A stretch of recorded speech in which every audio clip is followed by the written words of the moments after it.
வணக்கம். இன்றைக்கி நம்ம என்ன ரெசிபி பார்க்க போகிறோன்னா, ஒரு குழி பணியாரம் ரெசிபி தான் பார்க்க போகிறோம். கார குழி பணியாரம் தான் நம்ம இன்றைக்கி செய்ய போகிறோம். இது இட்லி மாவில் தான் செய்வோம். இதுக்கு ஒரு 4 வெங்காயம் எடுத்து, பெரிய வெங்காயம் எடுத்து நான் பொடியாக கட் பண்ணி வச்சுக்கிறேன். அதுக்கப்புறம் ஒரு 3 பச்சை மிளகாவை விதையை தட்டிட்டு அதையும் துண்டாக கட் பண்ணி வச்சுக்கிறேன் பொடியாக. இஞ்சி எடுத்து நம்மளுக்கு தேவையான அளவுக்கு நம்ம கட் பண்ணி வச்சுக்கலாம், இல்லைனா துருவி வச்சுக்கலாம். அடுத்தது கருவேப்பிலை, ஒரு கொத்து கருவேப்பிலை எடுத்துக்கிறேன். இதுதான் தேவையான பொருள். இப்போ நம்ம ஒரு கடாய் எடுத்து அதை சூடு பண்ணிப்போம். கடாய் சூடான உடனே நம்ம ஒரு 4 ஸ்பூன் எண்ணெய் போட்டுப்போம். இந்த 4 ஸ்பூன் எண்ணெய் எதுக்குன்னா, நம்ம அந்த பொருளெல்லாம் இதில் தான் போட்டு நம்ம வதக்க போகிறோம். எண்ணெய் சூடான உடனே ஃபஸ்ட்டு கடுகு சேர்த்துக்கலாம். கடுகு ஒரு 1/4 ஸ்பூன் கடுகு சேர்த்துக்கிறேன். கடுகு வெடித்ததுக்கப்புறம் நம்ம கொஞ்சம் 1/4 ஸ்பூன் ஜீரகம் சேர்த்துக்கலாம். ஜீரகம் சேர்த்து முடித்ததுக்கப்புறம் தாளிப்புளுந்து ஒரு 3/4 ஸ்பூன் சேர்த்துக்கிறேன்.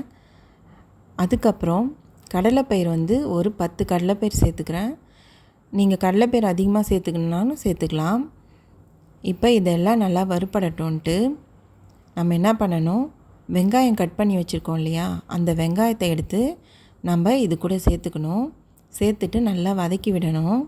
வெங்காயத்தை நம்ம எப்பயுமே குழி பணியாரத்துக்கு குறுக்கு வாட்டத்தில் தான் அரிஞ்சு நல்லா பொடியாக எடுத்துக்கணும் வெங்காயம். ஏன்னா அந்த குழி பணியாரத்தில் அது அப்போ தான் இணைஞ்சி இருக்கும். நம்ம நீட்டு வாட்டத்தில் வெங்காயத்தை போட்டோம்னா குழி பணியாரம் நல்லா இருக்காது. அதனால் நம்ம ஊத்தப்பம் போடுறதுக்கு எப்படி வெங்காயம் பொடிசாக அரியிறோமோ அதே மாதிரி தான் அரியணும். இது நல்லா வதங்கிடுச்சு. இப்போ நான் உப்பு கொஞ்சம் சேர்த்துக்கிறேன். உப்பு எதுக்கு நான் இந்த வெங்காயத்து கூட சேர்க்குறேன்னா, நம்ம மாவில் ஏற்கனவே உப்பு போட்டிருக்கிறோம், அதனால் கொஞ்சமாக சேர்த்தா போதும். வெங்காயம் நல்லா வதங்கிடுச்சு. நான் எதுக்கு மிளகாவை கட் பண்ணி விதையை எடுத்துட்டு நான் பொடியாக அரிஞ்சு வச்சுருக்கேன்னா, விதை இருந்துச்சுன்னா மிளகாவில் ரொம்ப காரமாக இருக்கும். பசங்கள்லாம் சாப்பிட்றப்ப காரத்தை விரும்ப மாட்டாங்க. அதனால தான். இதே பெரியவங்களுக்குனா நீங்கள் அப்படியே கூட போட்டுடலாம். இப்போ மிளகாவும் வெங்காயம் வதங்கி முடித்ததுக்கப்புறம் நான் கட் பண்ணி வச்சுருக்கிற இஞ்சை சேர்த்துக்கிறேன். இஞ்சி நம்ம இதே மாதிரி கட் பண்ணியும் சேர்த்துக்கலாம், துருவியும் சேர்த்துக்கலாம். அது உங்களுடைய விருப்பம். அடுத்தது நான் பச்சை மிளகாவையும் இது கூட போட்டு வதக்கிக்கிறேன். இப்போ எல்லாத்தையும் நம்ம வதக்கிட்டுருக்குறோம். நல்லா வதங்கிடுச்சு பாருங்கள். இது வதங்கி முடித்ததுக்கப்புறம் நம்ம ஸ்டவ் ஆஃப் பண்ணிடலாம். அதுக்கு முன்னாடி கொஞ்சமாக பெருங்காயத்தை அது மேலே போட்டு அப்படியே ஒரு திருப்பி விட்டுட்டோம்னா நல்லா வாசமாக இருக்கும். நான் வதக்கி வச்ச பொருள் கூட இந்த மாவை நான் சேர்த்துட்டு கிண்டி விட்டுட்டேன். இப்போ பாருங்கள், நல்லா இந்த மாதிரி நம்ம மிக்ஸ் பண்ணிட்டோம்னா வெங்காயம், பச்சை மிளகாய், இஞ்சி, அந்த தாளிப்பு பயிறு எல்லாமே சேர்ந்து நல்லா மிக்ஸ் ஆகி ஈவனாக ஆகிடும். இந்த இட்லி மாவு கட்டியாக இருக்கணும், தண்ணியாக இருக்கக்கூடாது. அது மட்டும் பார்த்துக்கோங்க. இப்போ நம்ம குழி பணியாரக்கல்லை சூடு பண்ணிவிட்டு எண்ணெயை ஒரு 1/4 ஸ்பூன் எடுத்து ஒவ்வொரு குழியிலையும் ஊற்றிக்கலாம். ஊற்றிட்டு அதுக்கப்புறமா நம்ம கலக்கி வச்சுருக்கோம் இல்லையா இட்லி மாவு, அதை நல்லா ஒரு கலக்கிட்டு 3/4 குழி வர மாதிரி தான் ஊற்றணும் மாவை. நம்ம முழு குழியும் ஊற்றக்கூடாது. நம்ம முழுசாக ஊற்றிட்டோம்னா அது வெளியில் வந்துடும். அதனால் 3/4 குழி ஊற்றுனீங்கன்னா அது உப்பி வரும்போது முழு குழியும் இருக்கும். 3/4 குழி ஊற்றி நம்ம இப்போ இந்த 7 குழியும் நிரப்பிடுவோம். கரண்டி நீங்கள் பெரிய கரண்டியில் மாவு எடுத்து ஊற்றுறத விட சின்ன சட்னி கரண்டியில் மாவு எடுத்து ஊற்றுனீங்கன்னா அழகாக கரெக்டாக லெவலாக ஊற்றலாம். இந்த மாதிரி சின்ன சட்னி கரண்டி இருந்துச்சுன்னா நீங்கள் அதை யூஸ் பண்ணி இந்த மாதிரி நீங்கள் மாவு எடுத்து ஊற்றுறதுக்கு ஆரம்பிக்கலாம். இப்போ பாருங்கள், நான் எல்லா குழியிலையும் முக்கால் அளவு ஊற்றிட்டேன் இட்லி மாவை. இப்போ இதை அப்படியே மீடியம் ஃப்ளேமில் வைக்கணும். ஹை ஃப்ளேமில் வச்சோம்னா கண்டிப்பாக கரிஞ்சிடும், இல்லை தீஞ்சிடும்.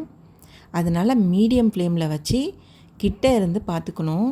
நம்ம இங்கே போட்டுட்டு வேறு வேலை போய் பார்த்துட்டு வந்தோம்னா அது டக்குன்னு அடி பிடிச்சாலும் தீஞ்சாலும் தீஞ்சிடும். பாருங்கள், அது ஓரத்துலலாம் கலர் சேஞ்ச் ஆகிட்டு வருது பாருங்கள். இந்த ஸ்டேஜில் நம்ம என்ன பண்ணணும், அதை அப்படியே எடுத்து திருப்பி விடணும். நம்ம ஸ்பூனோடைய அடிக்காம்பால் திருப்பினாலும் திருப்பலாம், இல்லைனா குழி பணியாரம் ஸ்டிக்கு கொடுத்துருப்பாங்க, அதாலேயும் நம்ம திருப்பிக்கலாம்.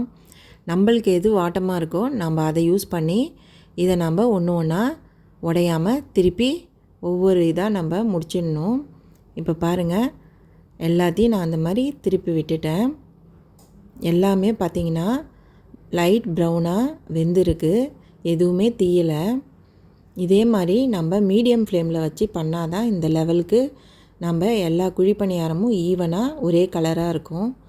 இதே நம்ம ஹை ஃப்ளேமில் வச்சுருந்தோம்னா இந்த மாதிரி ஈவனாக கலர்ஸ் இருக்காது, ஒவ்வொன்றும் தீஞ்சு போயிருக்கும். அதனால தான் மீடியம் ஃப்ளேமில் வச்சு நம்ம போடணும் குழி பணியாரம்னு சொல்கிறது.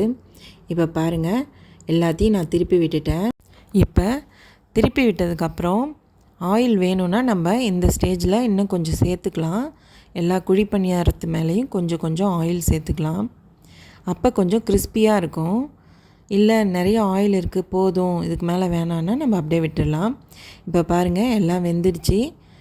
நான் வந்து ஒன்று ஒன்றா எடுத்து ஃபோர்க்கால் நான் வாழை இலை வச்சுருக்கேன். அந்த வாழை இலையில் நான் எடுத்து அதை ட்ரான்ஸ்ஃபர் பண்ணிக்கிறேன். இதே மாதிரி நம்ம எல்லா மாவையும் நம்ம குழி பணியாரம் போட்டு எடுத்து வச்சுக்கலாம். தேவையான அளவுக்கு நம்ம மாவை கரைச்சி இந்த மாதிரி நம்ம ஈவினிங் ஸ்நாக்ஸாவோ மார்னிங் டிஃபனாவோ அல்லது நைட்டு டின்னராகவோ கூட நம்ம இந்த மாதிரி ரெடி பண்ணிவிட்டு அது கூட நம்ம சைட் டிஷ்ஷாக குழம்போ காரக்குழம்பு சாம்பார் இல்லை சட்னி வகை எதாக இருந்தாலும் இது கூட நல்லா பர்ஃபெக்டாக சூட் ஆகும். நீங்களும் இந்த மாதிரி ஒரு தடவை ட்ரை பண்ணி பாருங்கள். கண்டிப்பாக நல்லா இருக்குன்னு நீங்களே சொல்லுவீங்க. தேங்க்யூ.